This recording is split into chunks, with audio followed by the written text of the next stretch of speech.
반갑습니다. 이 시간도 함께 찬양으로 예배를 시작하도록 하겠습니다. 이 시간 함께 부르실 찬양은 선하신 목자, 보혈을 지나, 모든 상황 속에서 함께 찬양하겠습니다.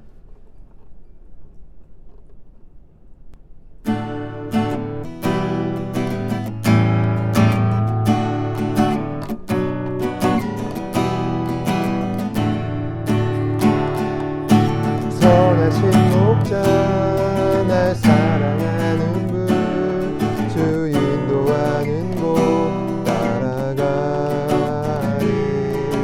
주의 말씀을 듣기 위하여 주 인도하는 곳 가려네. 선하신 목자, 날 사랑하는 분, 주 인도하는 따라가리. 주의 말씀을 듣기 위하여 주 인도하는 곳 가려네. 나를 푸른 초장과 실만한 물가로 내 선하신 목자 날 인도해. 험한 산과 골짜기로 내가 다닐지라도 내 선하신 목자 날 인도해. 선하신 목자, 날 사랑하는 분, 주 인도하는 곳 따라가리. 주의 말씀을 나 듣기 위하여 주 인도하는 곳 가려네. 나를 푸른 초장과 실만한 물가로 내 선하신 목자 날 인도해. 험한 산과 골짜기로 내가 다닐지라도 내 선하신 목자 날 인도해. 나를 푸른 초장과 실만한 물가로 내 선하신 목자 날 인도해. 험한 산과 골짜기로 내가 다닐지라도 내 선하신 목자 날 인도해.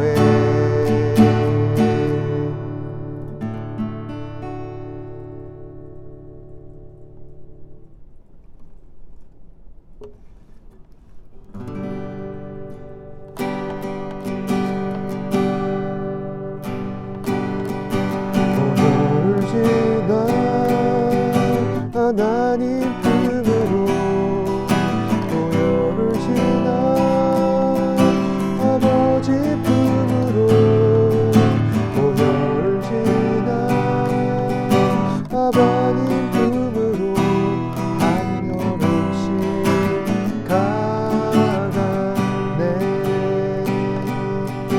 보혈을 지나 하나님 품으로 보혈을 지나 아버지 품으로 보혈을 지나 하나님 품으로 한 걸음씩 나가네.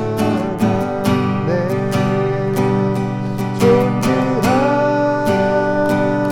주 보혈이 내 영을 새롭게 하시네. 존귀한 주 보혈이 내 영을 새롭게 하네. 보혈을 지나 하나님 품으로 보혈을 지나 아버지 품으로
찬양할지라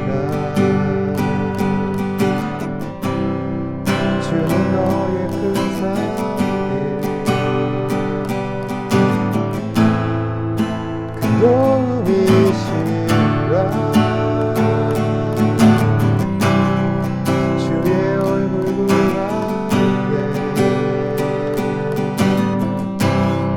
주의 영을 우사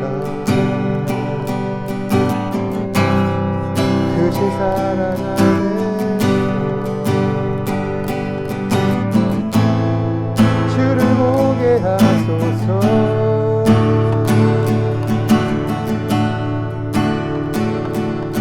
내 영혼이 확정되고 확정되어 싸우니 믿음에 눈들어 주를 바라봅니다 내 영혼이 확정되고 확정되어 싸우니 믿음에 눈들어 주를 바라봅니다 모든 상황 속에서 주를 찬양할지라 주는 너의 큰 사랑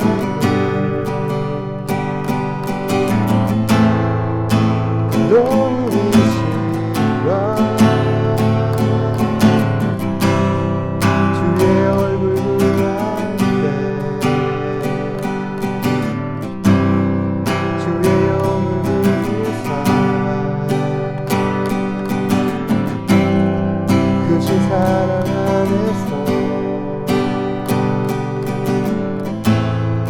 주를 보게 하소서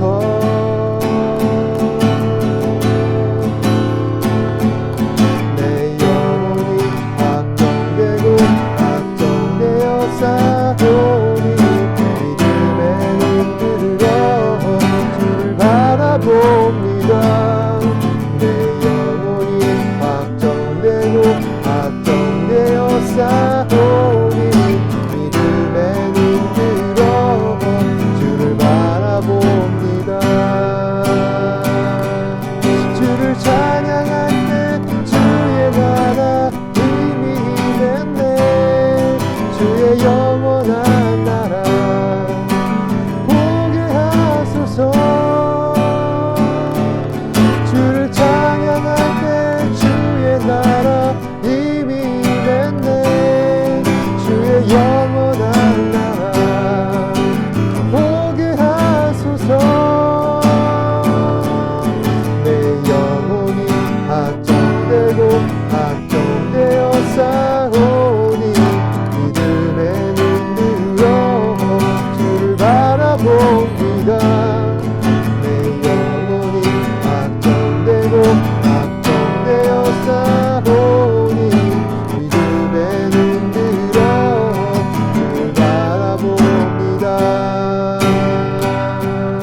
내 영혼이 확정되고 확정되어 싸우니 믿음에 눈들어 주를 바라봅니다 내 영혼이 확정되고 확정되어 싸우니 믿음에 눈들어 주를 바라봅니다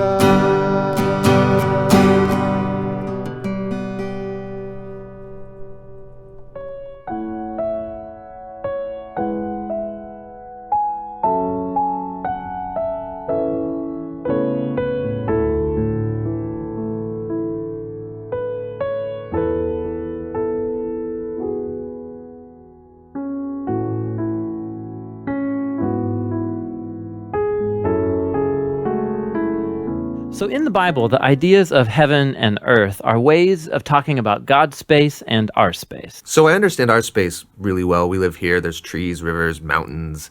But my understanding of God's space gets a little fuzzy. And what we do get in the Bible are images trying to help us grasp God's space, which is basically inconceivable to us. So these are two very different types of spaces. Yes, they're different in their nature, But here's what's really interesting is that in the Bible, these are not always separate spaces. So think of heaven and earth as like different dimensions that can overlap in the same exact space. So we talk a lot about going to heaven after we die, but this idea of heaven and earth overlapping, we don't talk a lot about that. Which is kind of crazy because the union of heaven and earth is what the story of the Bible is all about. How they were once fully united and then driven apart, and about how God is bringing them back together once again. So let's go back to the beginning, where heaven and earth, they're completely overlapping. Yeah, this is what the Bible's description of the Garden of Eden is all about. It's a place where God and humanity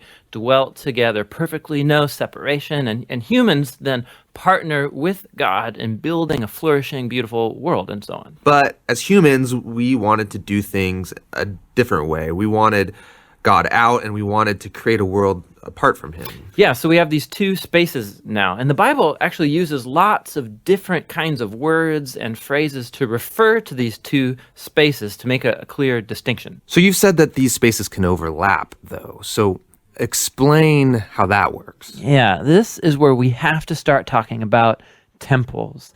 Because in the biblical world, you experience God's presence by going to a temple. That's where heaven and earth overlap. Now, there are two types of temples described in the Bible. One is a tabernacle, basically a tent that was built by Moses. And the other was this massive building made by Solomon. And these temples were decorated with fruit trees and flowers and images of angels and all kinds of gold and jewels and so on. And these are designed to make you feel like you're going back to the garden. And at the center of the temple was a place called the Holy of Holies, which was like the hot spot of God's presence. Now we can go and be with God again. But not so fast, because the temple also creates a problem. So God's space is full of his presence and goodness and justice and beauty, but human space is full of sin and injustice and the ugliness that results. So how do these spaces overlap if they're so different and they're in conflict with each other? This was resolved through animal sacrifice. Yeah, that's kind of weird. What do animal sacrifices have to do with this? Yeah, the idea is this. Animal sacrifices, somehow they absorb the sin when the animal dies in your place. And it creates a clean space, so to speak, where you are now free to enter into the temple and be in God's presence. Okay, so if I'm an Israelite and I live in Jerusalem, I might be able to be in God's presence. But you said the story of the Bible is all of heaven and earth reuniting. Right. So we have to keep going in the story where we come to Jesus in the New Testament. And in the Gospel of John, we hear this claim that God became human in Jesus and made his dwelling among us. Now, this word dwelling is really curious. It means he set up a tabernacle among us. And so what John is claiming right here is that Jesus is a temple. He is now the place where heaven and earth overlap. What's interesting about Jesus is that he isn't staying in this safe, clean space. He's running around hanging out with sinners. He's healing people of their sicknesses and forgiving people of their sins. He's basically creating little pockets of heaven where people can be in God's presence, but he's doing it out there in the middle of the world of sin and death. And he keeps telling everyone that the kingdom of heaven is at hand. And he even told his followers to pray regularly that God's kingdom come and that his will be done here on earth just as it is in heaven. But a lot of people are threatened by Jesus and they kill him, which seems to spoil this whole plan to reunite heaven and earth. But we have to go back to a scene earlier on in Jesus' story where John the Baptist saw Jesus and said, "Behold, this is the Lamb of God who takes away the sin of the world." So Jesus isn't just talked about as being a temple, he's also talked about as being the temple sacrifice. Yeah, so the cross is now the place where Jesus absorbs sin to create a clean space that is not limited like animal sacrifices. Jesus' sacrifice has the power to keep spreading and reuniting more and more of heaven and earth. And this is all really great, but it leaves one big question in my mind, which is, what happens when I die? Don't I just fly over to God's space to be with Jesus? Yeah, so a few times in the New Testament, we learn that Christians will be with Jesus in heaven after they die, but that is not the focus of the Bible story. the focus is on how heaven and earth are being reunited through Jesus and will be completely brought together one day when he returns. So in the book of Revelation, we get this beautiful image of the Garden of Eden, now in the form of a city, coming to end the age of sin and death by redeeming all of human history in a renewed creation. And God's space and human space completely overlap once again. 지난주 우리는 하나님 안에 성취되는 사랑의 관계가 교회를 통해 확장되어 가는 것을 함께 살펴보았습니다. 지난주에 함께 살펴보았듯이 교회란 무엇입니까? 교회란 그리스도의 몸입니다. 따라서 그리스도 안에 모든 성도들이 다 함께 한 몸 되어 가는 것이 바로 교회라 할 수 있습니다. 교회는 세상이 생각하는 것처럼 배타적인 공동체는 아닙니다. 교회가 가진 사명은 땅끝까지 복음을 전하는 것입니다. 즉 세상에 속한 많은 사람들이 교회가 세상에 끼치는 선한 영향을 보고서 그들이 교회 안에 들어와 다 함께 사랑의 관계를 이루며 복음을 믿게 하는 것이 바로 교회의 중요한 역할이라 할 수 있습니다. 이것은 단지 교회의 몸집 불리기가 아닙니다. 에베소서 1장 10절 말씀을 따라 하늘에 있는 것이나 땅에 있는 것이나 다 그리스도 안에서 통일되게 하려는 것이 바로 교회가 설립된 목적이라 할 수 있습니다. 즉, 이 세상에 속한 모든 창조물, 특히 사람들과 하나님과의 바른 관계 맺기를 위해 존재하는 것이 바로 교회라 할 수 있습니다. 우리가 살아가는 세상은 죄로 인해 모든 것이 엉망이 되었습니다. 사람들은 죄 짓는 것을 합리화시키고 당연하게 여기며 또 그들 마음속에 죄책감이 사라져버렸습니다. 이로 인해 망가져버린 관계가 교회로 인해서 점차 회복되어서 하나님 안에서 모든 창조물들이 다시 하나를 이루게 될 때 우리는 하나님께서 이루실 새로운 축복의 땅을 바라보게 될 것입니다. 그렇다면 과연 하나님께서 장차 우리에게 약속하신, 우리에게 예비하신 사후세계는 어떠한 모습을 하고 있을까? 많은 사람은 여기에 대해서 다양한 상상의 나란히를 펴니다. 저도 예외는 아닙니다. 예수님을 믿고 죽어서 천국을 가면은 구름을 뛰어다니고 하프를 뜯는 천사를 보게 될 것으로 저는 생각했습니다. 그런데 성경에 기록된 사후세계, 하나님 나라란 그런 이미지가 아닙니다. 하나님 나라는 모든 것이 새로워지고 갱신되는 것이라 할 수 있습니다. 이사야서 11장 6절에서 9절 말씀 함께 살펴보겠습니다.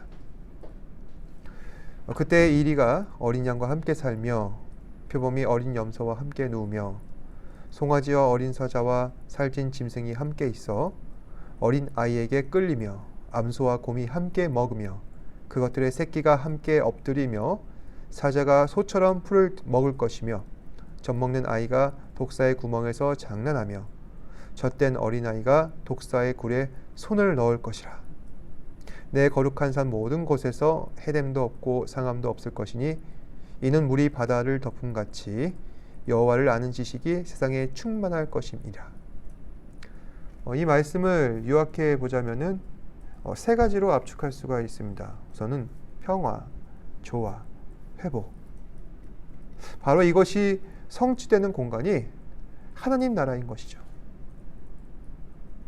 우리 현실 세계에서는 양과 이리는 함께 둘 수가 없습니다. 표범과 어린 염소도 마찬가지죠. 두 짐승을 한 우리 안에 모아놓는다면 반드시 약한 짐승들이 강한 짐승들의 먹잇감이 되어버립니다. 그런데 하나님 나라에서는 이처럼 약자가 강자에게 먹히는 일이 없어진다는 것입니다. 그런 의미에서 진정한 평화가 임하게 되는 것이죠. 또 젖먹는 아이가 독사 구멍에서 장난을 함께 치며 암소와 곰이 함께 꼴을 먹는 아름다운 광경도 이 성경에서는 예상하고 있습니다. 이것은 조화입니다. 결코 함께 할 수 없는 성질의 것들이 함께 모여 아름다운 조화를 이루는 것입니다. 또 회복의 역사도 나타납니다. 하나님 나라에서는 그 어떠한 것도 상치 못하고 해치 못하는 것입니다. 그래서 독사 굴에 아이가 손을 넣어도 절대로 그 아이가 물리지가 않습니다. 이것은 하나님 나라의 영원한 치유와 회복의 역사가 나타나지 않는 이상 불가능한 사건입니다. 다시 말씀드리자면은 하나님 나라는 모든 것이 재구성되고 회복되는 놀라운 기적이 나타나는 장소라 할 수 있습니다. 또 하나님 나라에서 일어나는 기적은 우리 육신에도 똑같이 적용됩니다. 주님께서는 부활하실 당시 우리에게 한 가지 약속하신 바가 있습니다. 바로 우리가 있는 몸의 부활을 약속하신 것입니다. 히브리서 9장 27절 말씀에 의하면 사람이 한 번 죽는 것은 정해진 것이요 그 후에는 심판이 있을 것이라 이렇게 기록되어 있습니다. 즉 사람의 인생에는 영원한 리셋 버튼이 없다는 것입니다. 하지만 주님께서 부활하셨을 때 우리에게 새로운 소망을 주셨습니다. 예수님께서 십자가 사건 이후에 새로운 육체로 부활하신 것처럼 신자들도 새로운 부활의 몸을 입고 하나님 나라에서 함께 살아갈 수가 있게 된 것입니다. 오늘 읽으신 고린도전서 15장 42절 44절 말씀 함께 읽도록 하겠습니다. 죽은 자의 부활도 그와 같으니 썩을 것으로 심고 썩지 아니할 것으로 다시 살아나며 욕된 것으로 심고 영원스러운 것으로 다시 살아나며 약한 것으로 심고 강한 것으로 다시 살아나며 육의 몸으로 심고 신령한 몸으로 다시 살아나나니 육의 몸이 있은즉 또 영의 몸도 있느니라. 이 말씀에 의하면 장차 우리가 입게 될 부활의 몸을 세 가지로 정리하고 있습니다. 첫 번째, 부활의 몸은 영원히 썩지 않습니다. 두 번째, 부활의 몸은 영광스럽고 강할 것이며 신령할 몸이 될 것입니다. 세 번째, 부활의 몸은 아름다워질 것이며 그 어느 것보다도 개성 있는 몸이 될 것입니다. 이러한 특징들을 두고 볼 때 부활의 몸을 입는다는 것은 우리에게 있어서 얼마나 귀한 축복인지 알 수 없습니다. 또 한 가지 이러한 축복이 우리에게 너무나도 감사한 것은 하나님의 자녀된 우리는 사후 세계에 대한 확신으로 인해서 더 이상 죽음을 두려워하지 아니하고 이후의 일을 염려하지 않게 됩니다. 교회를 섬기다 보면은 저도 성도님들의 장례 예식을 섬겨드려야 할 때가 있습니다. 성도를 위로하고 소망을 북돋기 위해 함께 예배를 드리고 기도를 하다 보면은 이 섬기는 사람의 입장에서 이 땅의 삶과 하나님의 나라에 대해 여러 가지 생각을 하게 되는 것입니다. 그럴 때마다 느끼는 것은 정말 성도의 죽음이란 애석하고 슬픈 일이긴 하지만 고인을 위해서는 귀하고 복된 일이다라는 것을 확신하게 됩니다. 왜냐하면 적어도 고인은 이 땅에 일어나는 슬픔, 눈물, 아픔, 고통들을 더 이상 겪지 않기 때문입니다. 오히려 하나님과 함께하며 영원한 즐거움에 동참할 수 있습니다. 그래서 기독교에서 이 성도의 죽음이란 우리에게 있어 위대한 승리라고 할 수 있는 것입니다. 끝까지 믿음을 지키고 죽어가는 것, 이것은 하나님께 있어서 영광이요 또한 하나님의 말씀이 그대로 성취되는 위대한 순간이라 할 수 있습니다. 그렇다고 해서 우리가 살아가는 이 땅의 삶 무의미한 것은 아니죠.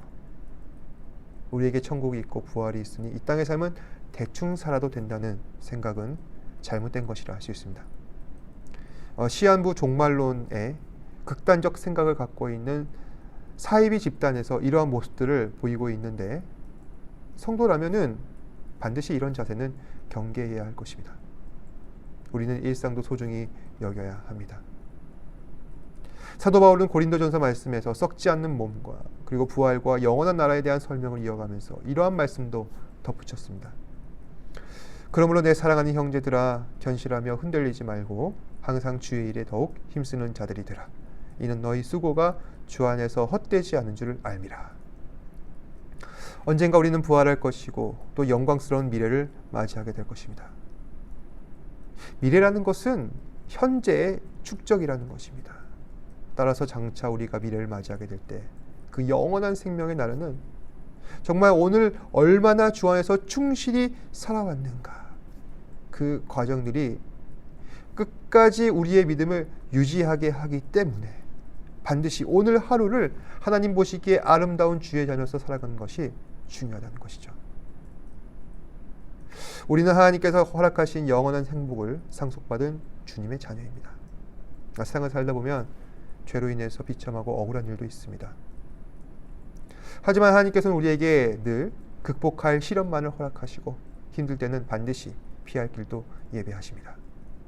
무엇보다 우리에게는 우리를 위하여 십자가에 달려 돌아가신 예수 그리스도와 그리고 주님의 몸된 교회가 있습니다. 따라서 우리는 얼마든지 세상을 견딜 수 있고 괴로움을 이겨낼 수가 있는 것입니다. 그래서 언제나 주님을 찬양하며 장차 올 새하늘과 새 땅을 소망하는 저와 여러분 되시기를 바랍니다. 주께서 주실 이 귀한 선물들을 기대하시고 이 땅의 삶을 힘껏 살아갑시다. 기도하겠습니다. 언제나 우리를 사랑하시고 또한 선하신 길로 인도하여 주시는 주님, 오늘도 말씀을 통하여서 다시 한번 주님의 은혜 안에 살아가는 것이 얼마나 귀하고 복된지 생각해 보게 되었습니다. 주님께서는 우리에게 이 땅에서의 하나님 자녀로서 귀하고 복된 삶을 허락하셨고 또한 사후 세계에서는 감히 세상에서는 상상도 할 수 없는 영원한 생명의 나라, 주님과 함께 거하며 썩지 않는 몸으로 있게 될 부활의 나라를 허락하여 주셨습니다. 주님, 그 나라를 소망하며 살아가는데 세상 속에서는 많은 어려움과 고통과 눈물과 아픔들이 있습니다. 그렇지만 주님께서 우리에게 주실 영원한 나라가 참 위로와 소망이 된다는 사실을 잊지 않고 오늘 하루 어려운 일이 있다 할지라도 믿음으로써 견뎌내고 하나님의 말씀을 굳게 붙잡으면서 살아갈 수 있는 사랑하는 지체들 되게 하여 주옵소서. 우리가 살아가는 이 세상에게 소망이 있는 것이 아니라 우리는 하나님 나라에 소망이 있습니다. 언제나 주님의 나라를 바라보면서 살아갈 수 있는 사랑하는 지체들 되게 하여 주옵소서. 모든 것에 감사드리며 살아계신 예수님 이름으로 기도드립니다. 아멘. 하늘에 계신 우리 아버지여, 이름이 거룩히 여김을 받으시오며 나라가 임하시오며 뜻이 하늘에서 이루어진 것 같이 땅에서도 이루어지이다. 오늘날 우리에게 일용할 양식을 주시옵고 우리가 우리에게 죄 지은 자를 사하여 준 것 같이 우리 죄를 사하여 주시옵고 우리를 시험에 들게 하지 마시옵고 다만 악에서 구하시옵소서. 나라와 권세와 영광이 아버지께 영원히 있사옵나이다. 아멘.